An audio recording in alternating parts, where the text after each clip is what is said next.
What's up, everybody? Welcome to another edition of Knicks Latest, your go-to YouTube channel for everything New York Knicks, rumors, headlines, all that good stuff. It is now training camp for our Knicks. There is a last roster spot that people will be fighting for. We are having our first look into what the rotation is going to be, or the speculative rotation is going to be. A lot went down yesterday, but before all that, make sure you subscribe to the channel. We're trying to bring a Knicks community here of people who like to debate the Knicks, cheer for the Knicks, all that good stuff. I do take your YouTube comments and use them for content. As you will see later today, I have done that. We will be answering or talking about a YouTube comment later on the show. So make sure you subscribe, like the video, drop a comment, all that good stuff. Let's get started. Yesterday was the Knicks' first practice, and it was noted by everybody that Mitchell Robinson was with the starters and Josh Hart was on the bench, and people were able to identify that because of the jerseys. So the starters were blue, bench players wore gray. Mitch was with the starters, Josh was with the bench players, and I think for the most part, Knicks fans agree with this. I think most fans would want Josh on the bench, Mitch with the starters, not because they think Mitch is better than Josh, but just because of the fit of Mitchell Robinson's presence defensively, you know, being able to be an anchor, being able to make up for the mistakes of a Jalen Brunson or Karl-Anthony Towns, you know, in the half court. Josh also being a player who last year did not really shoot the ball confidently, leaving defenders to sag off of him in the paint, kind of messing up the offensive flow. Although Josh, I think, is a great addition to the team, I don't know if he's a great fit for the starting lineup and what they would want to do. Mike Brown has preached ball movement off the ball, said Jalen Brunson's going to be more off the ball this season, so I'm looking forward to that. But even with all that said, having Josh in the starting lineup when defenses can just sag off of him would be counterproductive to have him when you're trying to spread the floor. He does fit a lot better with the bench unit. I think him pushing the basketball with Jordan Clarkson, Deuce McBride, and more up-tempo would be a lot of fun to watch. So that does not surprise me that they had Josh Hart there with the bench unit. Now, Mike Brown did go on to say that we're going to see Mitch with the bench unit as well. So the jerseys will be swapped. There will be different players in different roles, in different parts of the rotation, so to say. So Josh will see minutes in practice with the starting lineup as well.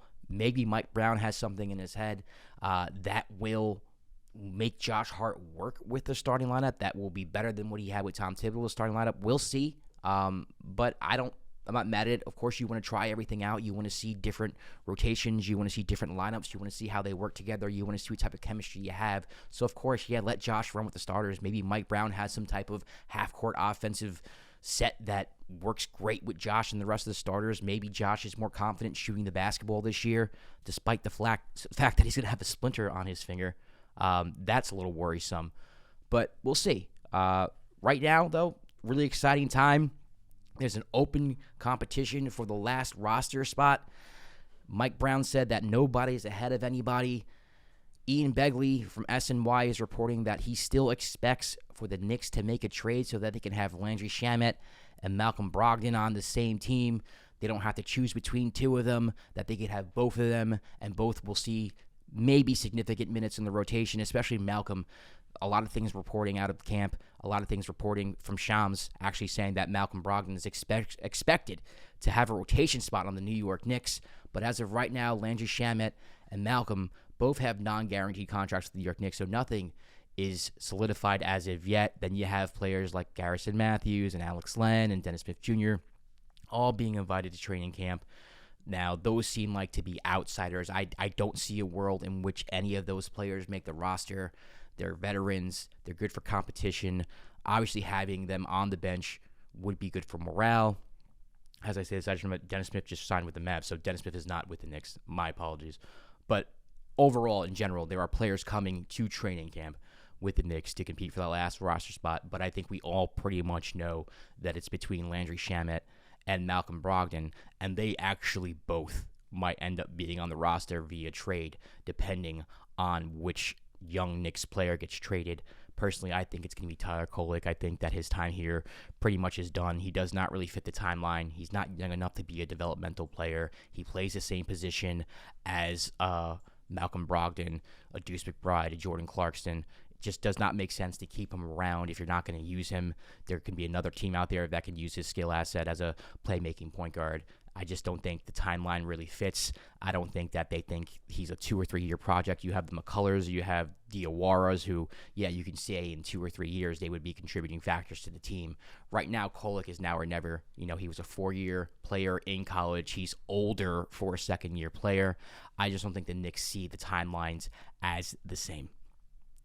All right, now before we leave here, got a YouTube comment from Uncle Reggie. He says, Deuce will be gone by the trade deadline. Leon and Brock aren't in the business of spending money recklessly. Kolek is definitely gone as well. Knicks will get some more front court depth at a team-friendly price. Now, I could see this happening for sure.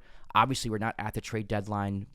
A lot of things can happen by the trade deadline. A lot of teams that you might have thought had been in contention, out of contention, and vice versa. Players who you wouldn't even imagine been available are now available.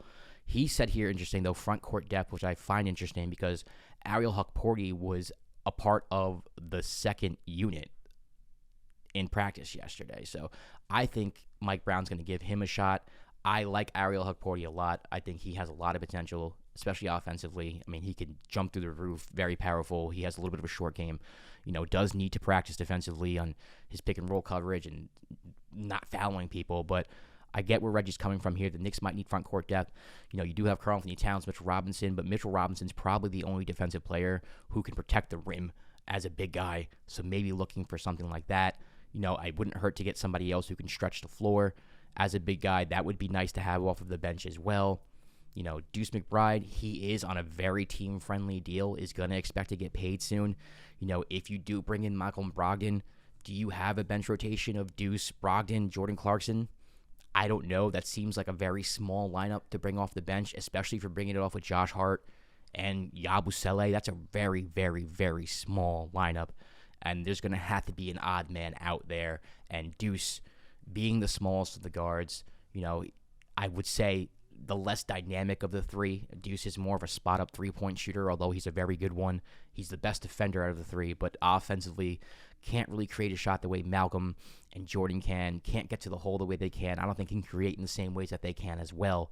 So maybe the Knicks do look to trade Deuce for an immediate upgrade in the front court. I could see that happening as well.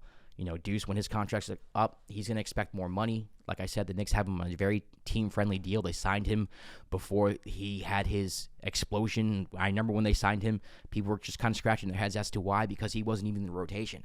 But, they had plans for him. He's done very well. He's one of my favorite Knicks. But I do think he is a candidate to be traded at the deadline if the Knicks were to need something and if there was an odd man out situation on the bench. So, Reggie, I kind of agree with you here. Kind of. I don't know if it's a definite, but definitely he will be a candidate, and I think his name will be brought up here and there. All right, listen, make sure you subscribe to the channel. Like I said before, I do take your YouTube comments, do talk about them, so make sure you do that. Like the video. Season's underway. Less than a month. Knicks Cavaliers at the Garden. Game 1. Excited for that. Excited for NBA basketball. Make sure you subscribe. I'll see you tomorrow for another episode of Knicks Latest. Peace.